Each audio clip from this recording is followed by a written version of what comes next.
It starts, as the worst days often do, on a Monday afternoon, not a Friday, not a weekend when the world feels lighter. No, it's a Monday, the kind of day where people are still half asleep from the weekend and life feels annoyingly ordinary. For 39-year-old Alicia Zass, this Monday begins like any other. She's at work, buried in routine, when her phone rings. It's her 16-year-old daughter. Now, if you're a parent, you know that tone, the voice that trembles before the words even come out.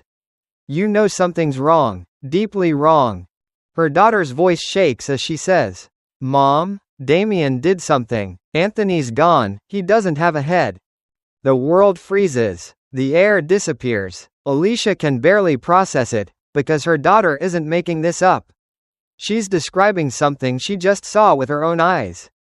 The Damian she's talking about is her 19-year-old son, Damian Hursell, and the Anthony is Anthony Casalasbro, Alicia's boyfriend, a 45-year-old former sanitation worker who's been living with them in their Staten Island home.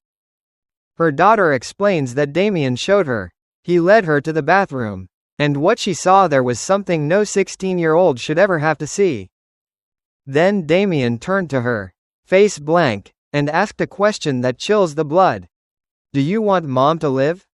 Now stop for a moment and imagine that. You're 16, you're staring at something beyond belief.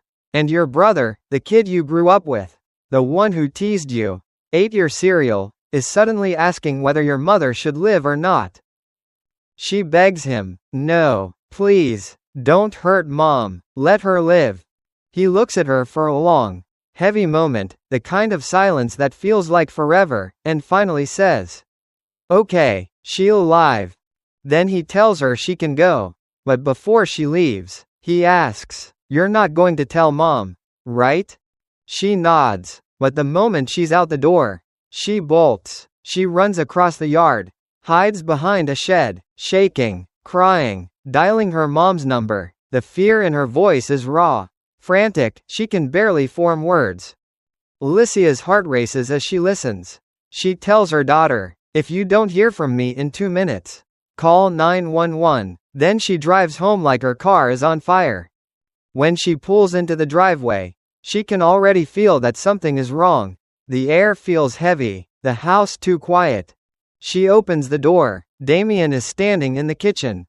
Now, normally, Alicia says, her son has these light, calm eyes, but today, they're different.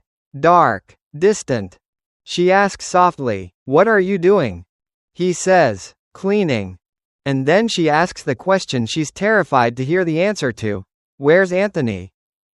Damian stares at her for a second, then says, "He's in the bathroom, you don't want to go in there." And you know what? That sentence has never, in the history of the universe, led to anything good. But she does go in. What she sees inside, she will never unsee. It's the kind of image that burns itself into the brain, that you try to forget every single day for the rest of your life. She runs out, shaking, and dials 911. When the dispatcher asks if the man can be saved, she says something that no person should ever have to say: "He has no head." Within minutes, police arrive. They find Anthony's body in the bathroom. A scene too awful to describe. What they do confirm publicly is that it's clear Damian used multiple household items during the attack. Things no one should ever associate with something like this. Officers say Damian didn't resist when they arrived. In fact, he seemed calm, detached, like his mind was somewhere else entirely. He tells them what he did, step by step, in detail, too much detail, the kind of thing that makes even seasoned detectives look away and quietly say, "That's enough." It's one of the most disturbing crime scenes Staten Island officers have ever encountered. But here's the question that everyone, neighbors, police, reporters, keeps asking: why? Why would a 19-year-old do something like this? Because this didn't come out of nowhere. There's history in that house, years of tension, fights, and things nobody wanted to talk about. Damian and Anthony never got along. That's putting it mildly. Police had been called there 5 times since 2021. That's not normal family arguing, That's a pressure cooker waiting to explode. But still, nothing prepares anyone for what just happened. As police tape off the house and neighbors gather outside whispering in disbelief. Damian sits quietly in custody. He doesn't seem to understand what he's done. Or maybe he does, and that's the most frightening part. Authorities start piecing things together. Damian has a long history of mental health struggles since childhood. His mother says he used to hear voices, see things that weren't there. He'd had violent outbursts before, episodes that scared even her. And earlier that year, something changed. His doctors altered his medication, without notifying her. And when Damian turned 18, privacy laws meant she no longer had access to his medical information. So now, you've got a young man with severe mental health problems, new meds, no supervision, and a home filled with tension. It's a recipe for something catastrophic. And on that Monday afternoon, it happened. When the news breaks, Staten Island is stunned. It's the kind of story that doesn't sound real, the kind that reporters double-check because surely there's been some mistake. But there isn't. As investigators collect evidence, Alicia sits in shock, her daughter still trembling beside her, both trying to process the impossible, that their own son and brother has done this. And the question haunting everyone isn't just how it happened, it's could it have been stopped? Because sometimes, you can see the storm coming, you can feel it building for years, but until it hits, no one ever truly believes it will. When police take Damian Hursell into custody that Monday, they don't have to chase him down. There's no standoff, no shouting, no chaos. He just goes quietly, almost too quietly. Officers describe him as calm, almost detached, like a man who'd stepped out of reality hours ago and didn't know how to find his way back. He walks out of the Staten Island house barefoot, his clothes stained, his expression blank. Inside, investigators are faced with a scene that no one could prepare for. They start collecting evidence, tools, objects, traces of what had just unfolded, the kind of grim puzzle they've trained for but still dread solving. In the kitchen, a small clock ticks. It's so ordinary that it feels surreal. Because in every horrific story like this, there's always something absurdly normal, a reminder that this isn't a movie. It's someone's home. When detectives sit Damian down in the interrogation room, they expect resistance, denial, confusion, but instead, Damian starts talking. And he doesn't stop. He describes what happened in chilling, matter-of-fact detail, the argument, the anger, the moment he snapped. He talks about Anthony like a person describing a bad dream they can't quite wake up from. One detective later told reporters that the level of detail was beyond what anyone needed to hear. They had to ask him to stop. That's how vivid and disturbing it was. Now, it's one thing to hear about an attack like this.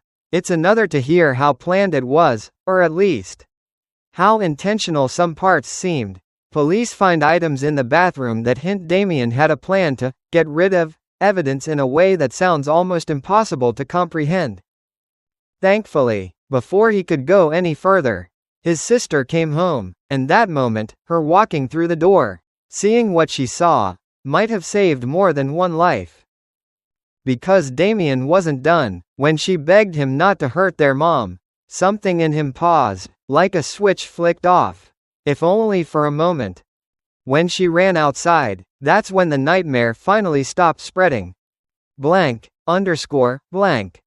Meanwhile, Alicia sits in a squad car outside her home, staring at flashing lights. She's trying to answer questions through tears. Questions like, when was the last time you saw him acting normal? And, did you notice any warning signs? But how do you answer that when the warning signs were your daily life?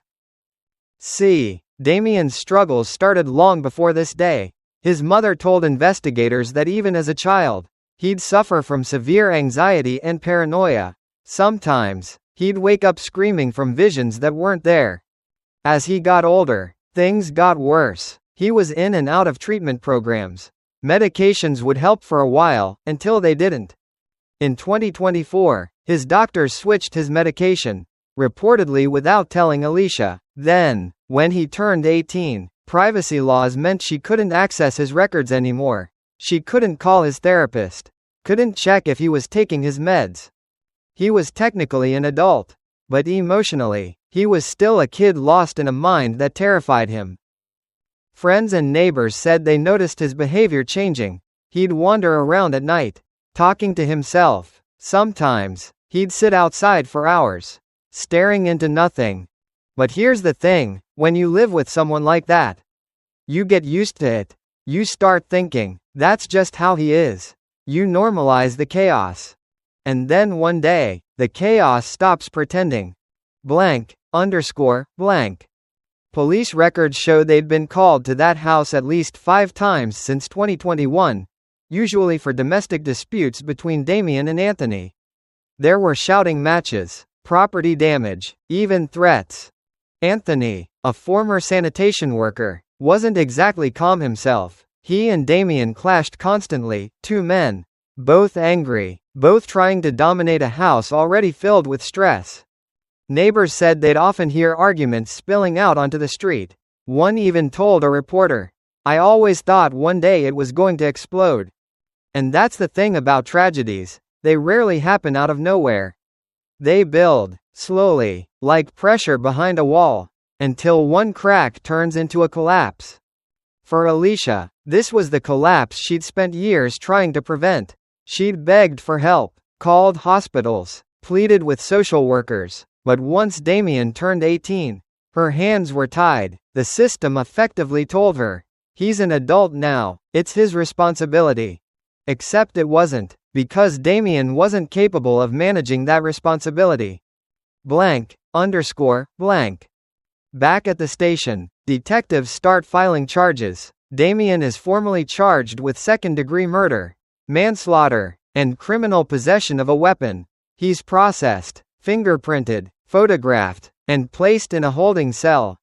He doesn't ask for a lawyer right away. Instead, he sits there, staring at the wall. Occasionally, he mumbles to himself, short sentences that no one can quite make out. The next morning, he's taken to Rikers Island, awaiting a mental health evaluation.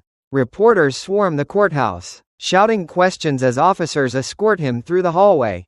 Damian doesn't look up, he doesn't speak. For the detectives, this case isn't just another line in a file. It's something that'll stay with them for years. Because you don't walk away from a case like this untouched. As one officer puts it, you could feel the sadness in that house, like it had soaked into the walls.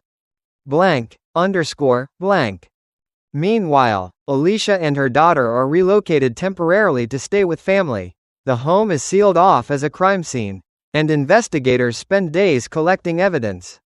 The media coverage explodes. Every network picks up the story. Staten Island teen charged in brutal killing of mom's boyfriend. Family tragedy shocks quiet neighborhood. But what most headlines miss is that this isn't just a story about violence. It's about failure, the failure of a system meant to protect people like Damian and his family. When Alicia later spoke to reporters, she said something heartbreaking.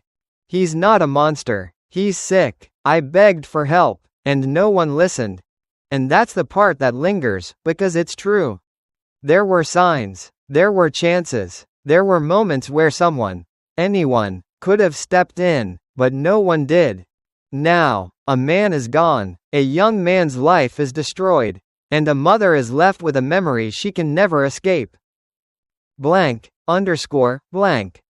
At Rikers, Damian undergoes psychiatric evaluation. Doctors say he suffers from severe psychosis and post-traumatic stress, likely worsened by medication changes and years of instability. He tells evaluators that he hears voices, that sometimes the world looks wrong. He says he doesn't remember everything that happened that day, just flashes. Prosecutors prepare for trial, but privately, even they admit this case is complicated. Because when mental illness meets violence, justice isn't straightforward. Is Damian a villain, or a victim of a system that failed him? That question will haunt the courtroom for months to come. By the time the sun rises over Staten Island the next morning, The story has already spread across the country. Headlines call it one of the most disturbing family tragedies in recent memory. News vans line the street. Reporters hover outside the police tape, trying to catch a glimpse of the home now sealed behind crime scene markers. Neighbors watch in silence. Some bring flowers. Others shake their heads, whispering to each other, still trying to understand how a boy they'd watched grow up could do something so unthinkable. Inside the police station, 19-year-old Damian Hursell sits in a small, gray room, his hands cuffed, his eyes distant. He's not angry, he's not crying, he just seems gone. Detectives say he's polite when spoken to, even calm. He answers questions softly, almost like he's somewhere else entirely. One officer later said, "It was like talking to someone trapped inside a dream they couldn't wake up from." When asked if he understands what he's done, he pauses for a long time, then says quietly, "I didn't mean to, I just wanted the noise to stop." Those words haunt everyone in that room, because they realize, this isn't just a story about rage. It's about a mind unraveling long before anyone noticed. While Damian sits in custody, his mother Alicia is trying to piece her life back together. But how do you even begin to rebuild after something like that? She's lost her boyfriend, her son, and her sense of safety, all in one night. The house she once called home now feels like a place she'll never step into again. Reporters crowd outside her temporary residence, asking for comments. Most days, she says nothing, but when she finally speaks, it's to defend the same son who took everything from her. "He's not a monster," she says through tears. "He's sick. I begged for help. Nobody listened." And she's right, because as investigators dig deeper, they discover just how broken the mental health system really was for families like hers. Damian had been diagnosed with severe psychosis as a teenager. He'd been hospitalized several times. But once he turned 18, privacy laws cut his mother off from his treatment. She couldn't see his records, couldn't talk to his doctors, couldn't intervene even when she saw him slipping. Then, earlier that year, doctors changed his medication, reportedly without fully informing her, a decision that may have destabilized him completely. It's one of those cruel ironies of the system. When you're finally old enough to be considered an adult, you lose the one person who might have actually kept you safe. Within a week, Damian's case hits the court system. He's officially charged with second-degree murder, manslaughter, and criminal possession of a weapon. His first court appearance is packed. Cameras flash as officers escort him in, head down, wrists shackled, wearing a standard-issue gray uniform. His face is pale, his expression blank. The judge orders a full psychiatric evaluation before any plea can be entered. Prosecutors push for maximum charges, while his defense attorney immediately raises concerns about his mental health. This is not a case of malice. His lawyer argues, this is a case of untreated illness and systemic failure. And that's where things get complicated, because everyone, prosecutors, detectives, even the public, knows Damian isn't like other defendants. He's not some calculated criminal mastermind. He's a young man whose mind broke in the worst possible way. Forensic psychiatrists begin examining him, spending hours trying to determine whether he's fit to stand trial. Some say he understands what happened but can't emotionally grasp it. Others believe he's completely detached from reality. In interviews, Damian reportedly talks about voices that told him what to do. Sometimes he refers to Anthony as the noise. Sometimes, he just stares blankly and says nothing at all. While Damian's case moves slowly through the courts, the public conversation begins to shift. People start asking, how did this happen? How does someone so young, with such a long record of mental health crises, fall completely through the cracks? News outlets start digging into the timeline. Between 2021 and 2025, police had been called to the Hursell home multiple times. Each report described escalating behavior, but no long-term solution was ever reached. Social services were contacted, but Damian was considered an adult. Hospitals treated him, but only for short-term stabilization. Each time, he was sent home. Each time, Things got worse. And then, on one Monday afternoon, the system finally broke. Advocates begin calling for change. Politicians issue statements about revisiting mental health reform. But to Alicia, it all feels too late. They talk now because it's on the news. She says in one interview. But when I called for help, no one answered. It's not bitterness, it's heartbreak. The kind that doesn't go away. Even years later. Months turn into a year. Damian remains at Rikers Island, undergoing psychiatric treatment while awaiting trial. At times, he's lucid, quiet, polite, even remorseful. Other times, he's incoherent, talking to people who aren't there. His defense team prepares to argue insanity, saying Damian's mind was completely detached from reality during the act. The prosecution argues otherwise, that despite his mental illness, he knew what he was doing. And that's where these cases always become gray. Because, knowing right from wrong, isn't the same as being in control. Inside the courtroom, there's no shouting, no chaos, just sadness.